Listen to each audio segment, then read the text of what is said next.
All right. Hello, everyone. Well, we have a special edition here.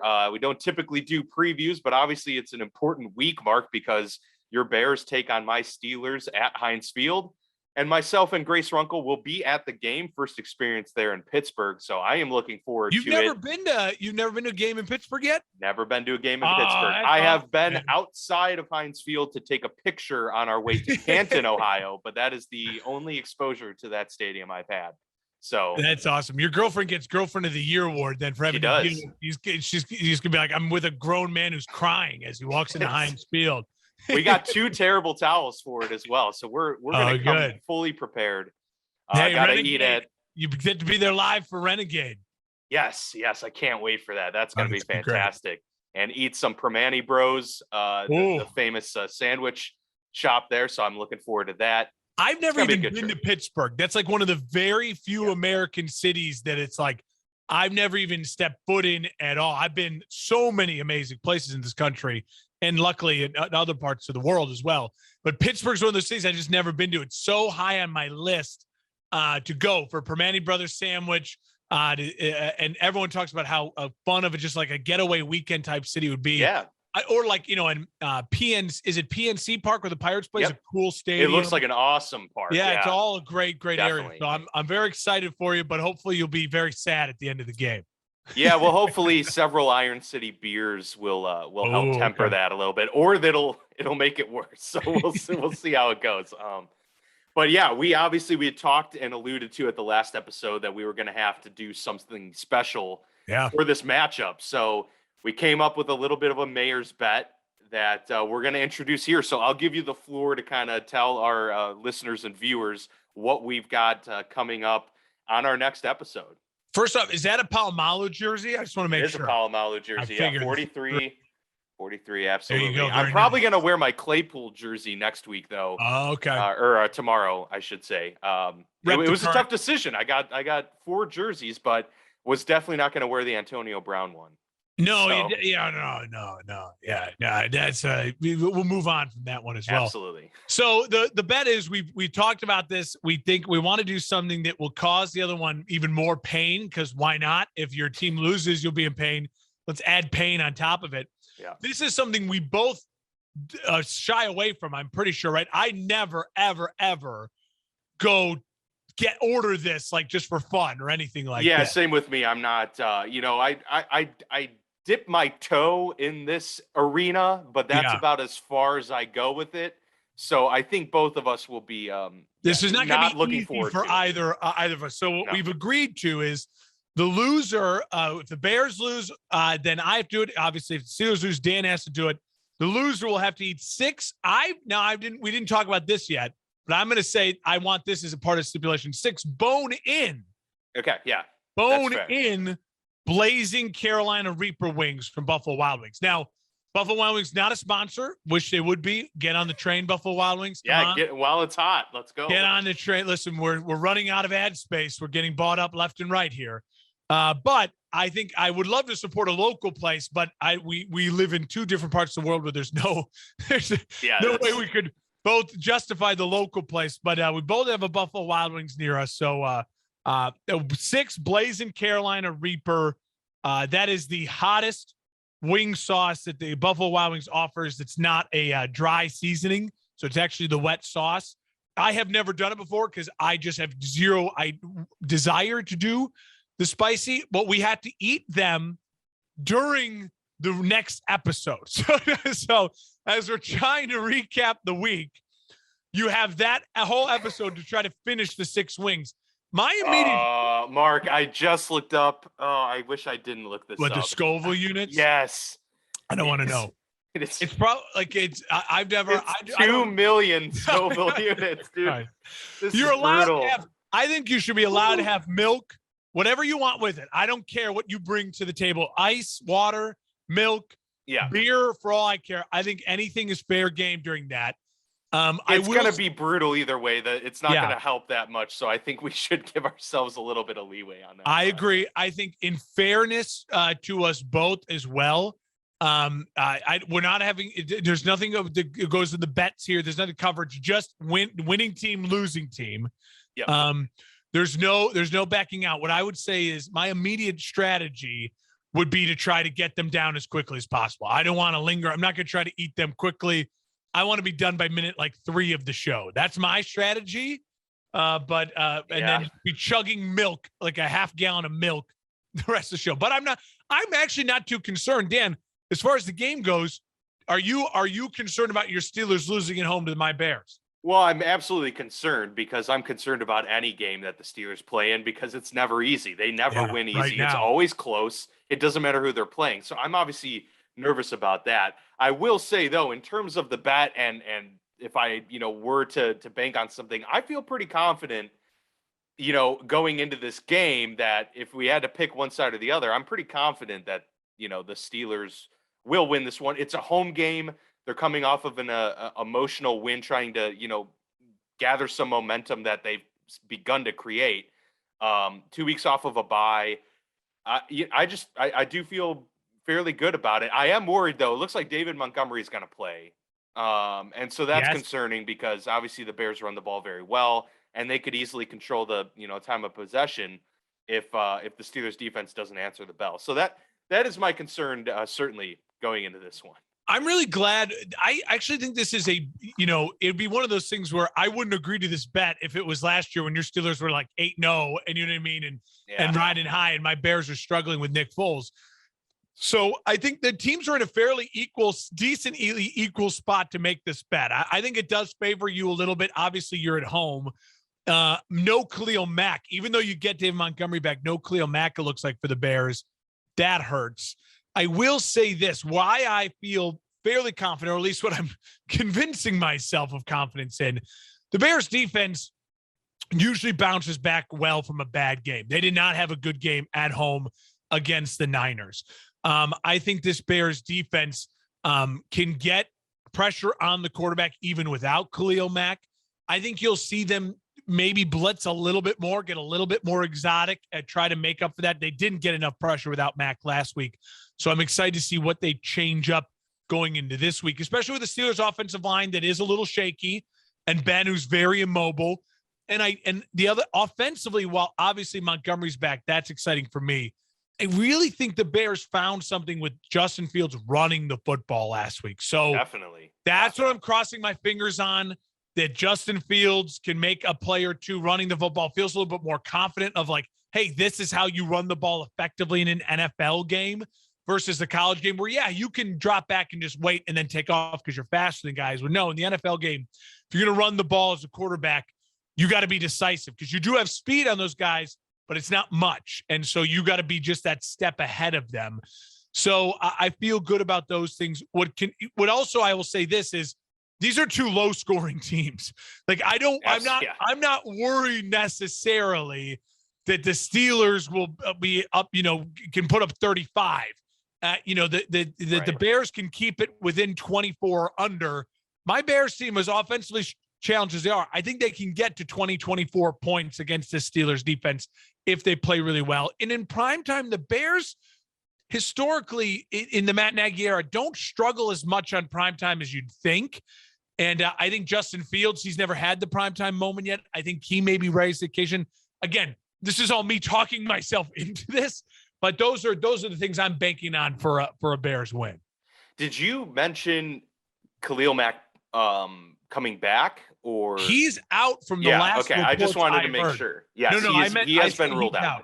Montgomery in, Mack out, but the Bears can get pressure without Mack.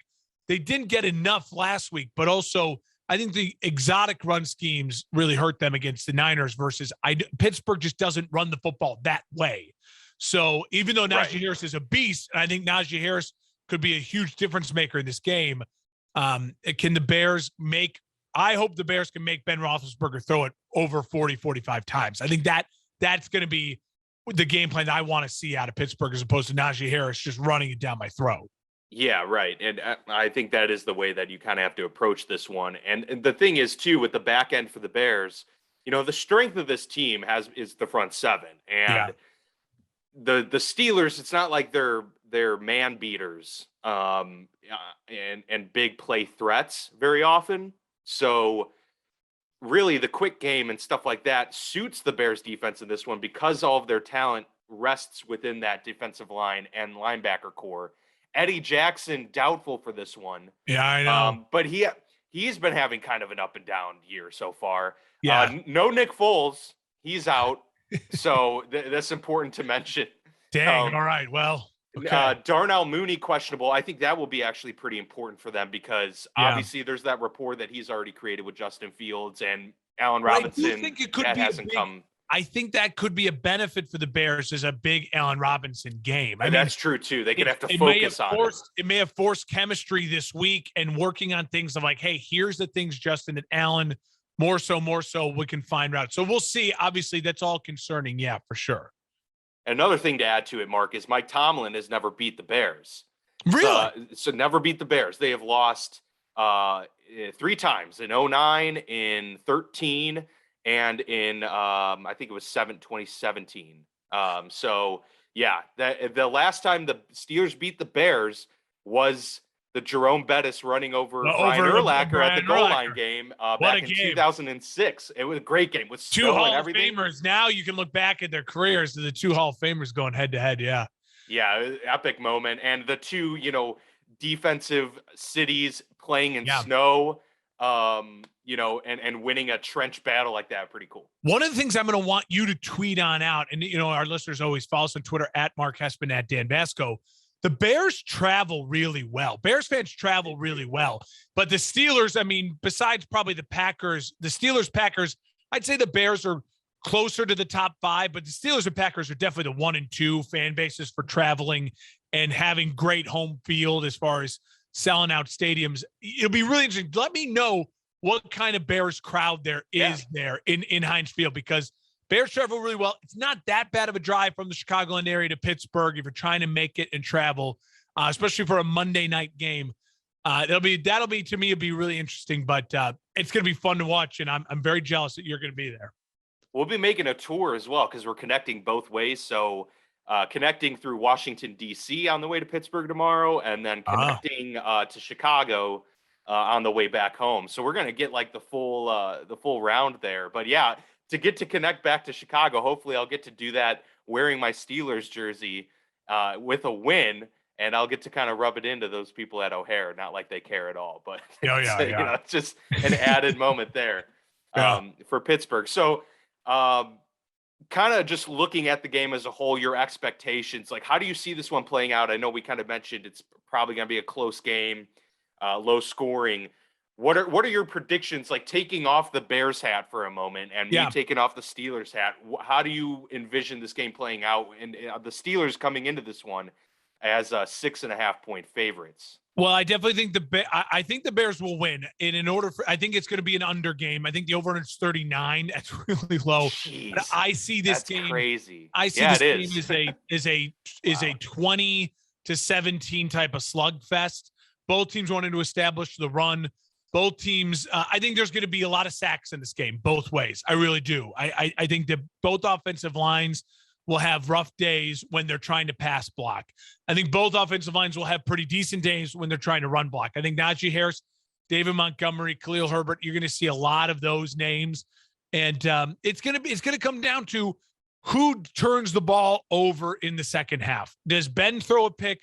Does Justin Fields, he's had trouble holding onto the football when pressure's in the pocket. He recovers a lot of his fumbles, but he fumbles a lot. So I think it's going to come down to that. I just have a feeling that Justin Fields is going to make a play on a third down, that his athletic ability will extend a drive somewhere in the fourth that, finally puts them into a touchdown scoring after, I really do think the Bears only score maybe 2 touchdowns, then a couple field goals. I think it's 2017 Bears in a close upset because they get a play late from their young quarterback that Ben looks a little old, looks a little slow, and Robert Quinn's able to get him on the ground, cause a fumble, make him throw a bad pick, and the Bears will get a little turnover luck late in somewhere in the fourth quarter to win this game. I think it's gonna be close, tight, slugfest, and I'm glad the Mannings are taking the week off. Yeah, I'm bummed, man. I was looking forward to watching the Mannings talk about this game. I was so I don't need to be more disappointed. depressed. I need to be more depressed about Peyton Manning just being like, golly, Matt Nagy, what are you doing? Golly, It's very true. golly. For the Steelers, I would I would agree to an extent as well. I mean, Ben's not 100%. He's been dealing with an injury, and he got the pectoral, the hip, a right shoulder. I mean, he's got, just basically a concoction of stuff. They'll get Chris Boswell back after he got murdered. So that's good to have a kicker in this game. I can't believe I'm saying that. Post-murder appearance. I forgot that he got murdered. That was a great reminder. That Boswell it was. They did rule it a homicide, but no one was charged. So there is that. Like Tomlin was an accessory to murder. I think that's what it was. Yeah, that's that. He would have to take the stand. Good. At least gosh, explain yourself, sir. Cam Hayward looks to be back, so that's fine. He was a little banged up, but he's fine. But Minkah Fitzpatrick didn't participate a lot this week in practice, so that's a little concerning. The one thing I'll say in terms of Justin Fields, it's a unique threat, one that they really haven't dealt with this year because they were able to escape Russell Wilson when he got injured the week before they played the Seahawks. And they haven't played the Ravens. And they haven't played Lamar.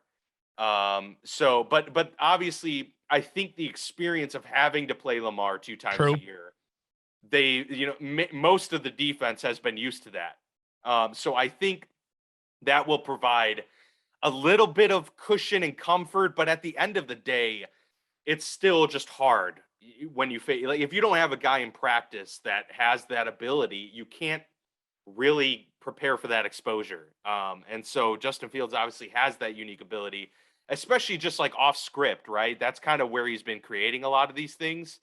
And that's just difficult. So I think for the Steelers, they're going to just have to really, really pressure the pocket, and primarily before, because, especially if Darnell Mooney makes this game, like, you have threats that can actually get down the field. Like, that's going to be the Steelers' Achilles heel. If they don't have Minkah Fitzpatrick, or, just really their weakness has been on the back end a lot of times this year. So that does cause, concern. I think if the Steelers can run the football like they have been the past couple weeks, I feel really confident in this one. The Bears defense, obviously good, but so was Cleveland. And the Steelers were able to really run effectively last week. If they can find a way to continue doing that, not put Ben in a situation where he's got to throw 35 times, then I think the Steelers win and come out, victorious. If they have to have Ben win this football game, then I give the nod to the Bears, and I'm crying at Heinz Field and worried about what I'm going to have to eat on the show. But I still think the Steelers find a way to win this game. I think TJ Watt's going to make an impact play. Yeah, I was worried. The Watts always seem to know the prime time is on, and then it's just one of those.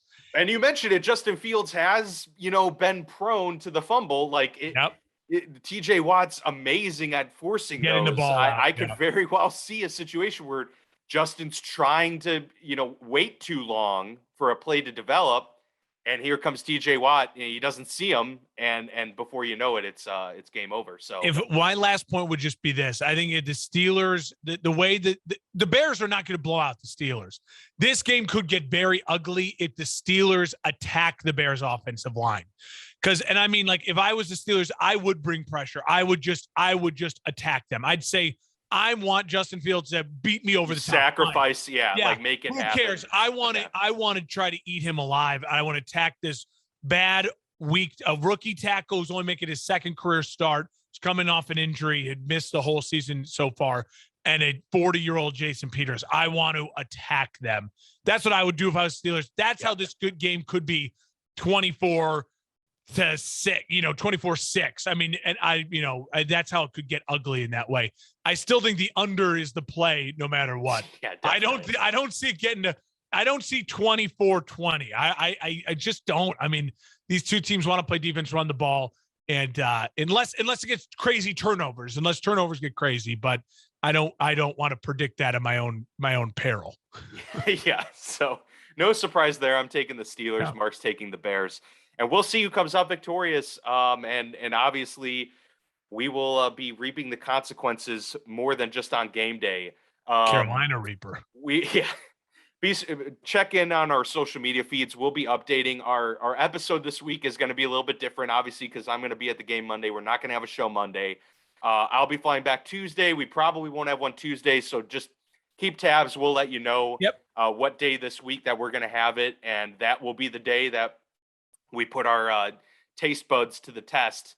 And let me just read you a quick description of the Carolina Reapers on this is on Inspire.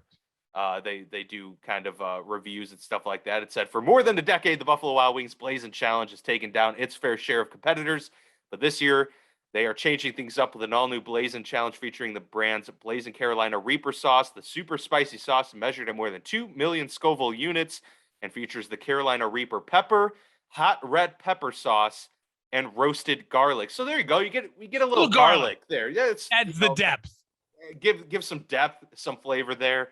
I'm terrified. Like, honestly, I always hate when the Steelers lose and having to deal with that. I'm almost more scared of what the loss means, not for the team, not for their standings, but what it means for me and my health.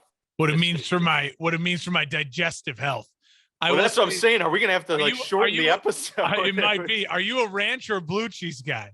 So I'm absolutely all in on the ranch. Like I can't stand blue cheese. I don't know who likes chunks of things in their cheese. Who likes curdling in their cheese? It's erroneous. I like blue cheese crumbles on like a salad, but I wouldn't get a blue cheese. That's fair.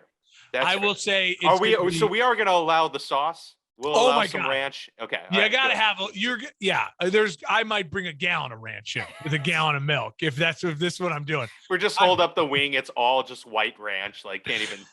It might have to be that. The first bite I'll take. If I lose, I will try it. But then in order to get through it, there's ranch. Let's make that a stipulation. The first bite has to be straight. Clean.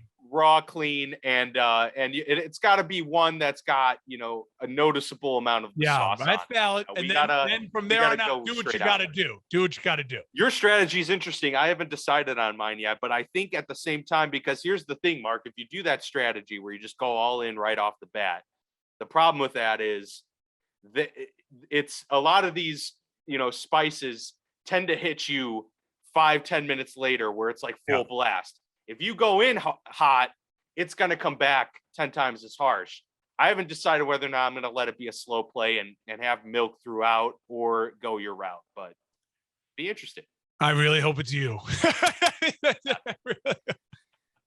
Good luck to your coworkers and stuff there that have to walk past the studio, just peer in and just see Mark just going down. Dying. It's also going to be, I'm going to have a perfect setup of our, script, because I typically have like notes and stuff, but I'm not going to be able to scroll on my laptop with my fingers. Yeah. So it's maybe I'll have to use my nose or something, my runny nose. But that is our Monday night preview, our look ahead to our Mayor's Bet. Should be an exciting one.